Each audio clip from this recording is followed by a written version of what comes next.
കൂട്ടുകാരെ, ഇന്ന് ഞാനൊരു പുതിയ വീഡിയോ ആയിട്ടാണ് നിങ്ങളെ പരിചയപ്പെടുത്താൻ പോകുന്നത്. അപ്പൊ ഇവിടെ ഒരു ബ്രിഞ്ചാൾ, എന്നിട്ട് ആപ്പിൾ ചാമ്പ, അത് പിന്നെ സാധാരണ ചാമ്പ. അപ്പോ ഇതാണ് ഞാൻ ആദ്യമേ തന്നെ പരിചയപ്പെടുന്നത്. ഞങ്ങളുടെ ഹൈലൈറ്റ് സാധനം. ഇത് എൻ്റെ വീട്ടിൽ മമ്മി കൃഷി ചെയ്ത സാധനമാണ്. ഈ കാണുന്നത് മുത്തും. ഇതില് ഞാനും ഇടയ്ക്ക് മമ്മി മോൾട്ടി ഒന്ന് വാട്ടർ നനച്ചു കൊടുക്കുക എന്ന് പറയുമ്പോൾ ഞാനൊന്ന് വെള്ളമൊക്കെ ഒന്ന് ഒഴിച്ചു കൊടുക്കും. എന്നാൽ മാത്രമേ ഞാൻ അങ്ങോട്ട് തിരിഞ്ഞു നോക്കുള്ളൂ, വേറെ ഒന്നും ഞാൻ തിരിഞ്ഞു നോക്കില്ല. അപ്പോൾ ഇത് ഞങ്ങളുടെ വീട്ടിൽ ഫ്രഷ് ആയിട്ടുണ്ടായ ഒരു സാധനമാണ്. പാരൻസ് ഇങ്ങനെ ചെയ്യുമ്പോഴും നിങ്ങൾ കൃഷി ചെയ്യുമ്പോഴും നിങ്ങളൊന്ന് സഹായിച്ചു കൊടുത്തോണ്ട് നിങ്ങൾക്ക് വലിയൊരു കുഴപ്പമൊന്നും ഉണ്ടാവില്ല. ഇടയ്ക്കൊക്കെ ഒന്ന് വെള്ളം ഒഴിച്ചു കൊടുക്കുക, പാരൻസിനെ സഹായിക്കാം. അപ്പോഴാണ് ഈ ഫ്രഷ് സാധനങ്ങൾ ഇങ്ങനെ കിട്ടുക. കാണാം, നല്ല പടപ്പടക്കാണ് ബ്രിഞ്ചാൾ. ഓക്കെ, ഇതുണ്ടല്ലോ വറുത്ത് കഴിഞ്ഞിട്ടുണ്ടെങ്കിലോ സൂപ്പർ സാധനം. ഇത് കുറച്ച് മുളക് പൊടിയും ഉപ്പും മഞ്ഞളും ഒക്കെ ഇട്ടൊന്ന് പെരട്ടിണ്ടല്ലോ വെയിലത്തിടുക.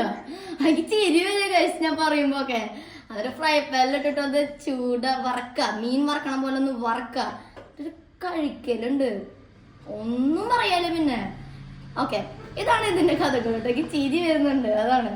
അപ്പം ഇത് നിങ്ങൾ പരിചയപ്പെടുത്തേണ്ട ആവശ്യമില്ല. ഇതാണ് ആപ്പിൾ ചാമ്പയ്ക്ക. ഇതെനിക്ക് ഭയങ്കര ഇഷ്ടമുള്ള സാധനമാണ്. ഇതിൽ വാട്ടറിന്റെ കണ്ടന്റ് ഇത്തിരി കൂടുതലാണ്. ഇതില് നല്ല കൂടുതലാണ്. നമുക്ക് വാട്ടർ മെലൺ കഴിക്കണ പോലെ ഇതിൽ കൂടുതൽ വാട്ടറിന്റെ ഇതുണ്ട്, അംശങ്ങളുണ്ട് ഇതില്. അപ്പൊ ഇത്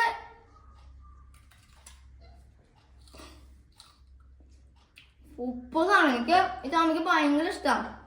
ഇത് പിന്നെ ചൂടുകാലത്തെ ഏറ്റവും ബെസ്റ്റ് സാധനമാണ് ഈ സാധനം. ഇതിപ്പോ ഇതിന്റെ സീസൺ ആണ്. ഇതിപ്പോ മമ്മിയുടെ ഫ്രണ്ട് ആണ് ഞങ്ങൾക്ക് ഇത് കൊണ്ടുവന്നത്. ഞങ്ങൾക്ക് നല്ല ഇഷ്ടമാണ്. അപ്പൊ ഇതിന്റെ സീസൺ ഇത്തിരി കൂടുതലായത് കാരണം 2 തരം ചാമ്പയ്ക്ക ഇവിടെ ഉണ്ട്. അപ്പൊ ഇതിലത്തെ രണ്ടാമത്തെ ചാമ്പയ്ക്കാണ് സാധാരണ ചാമ്പയ്ക്ക. ഇത് ആപ്പിൾ ചാമ്പയ്ക്ക ആണെങ്കിൽ സാധാരണ ചാമ്പയ്ക്കാണ്.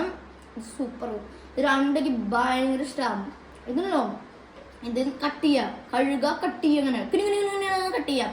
എന്നിട്ട് മുളക് പൊടിയും ഉപ്പും പിന്നെ കുരുമുളക് പൊടി എന്തെങ്കിലുമൊക്കെ ഇട്ടോ നിങ്ങൾ. അങ്ങനെ എരിവിനെ കുറച്ച് എന്തെങ്കിലും ഇടാം.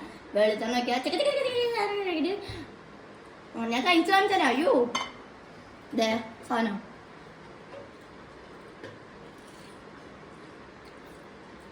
ഒന്നും പറയാനില്ല. ഓക്കെ, ഇതൊക്കെ നിങ്ങൾക്ക് പരിചയപ്പെടുത്തില്ലേ? അപ്പോ ഇന്നത്തെ വീഡിയോ ഇത്രയേ ഉള്ളൂ. ലൈക്ക്, ഷെയർ, സബ്സ്ക്രൈബ് ബട്ടൺ അടിച്ചു പൊട്ടിക്കുക. Bye by.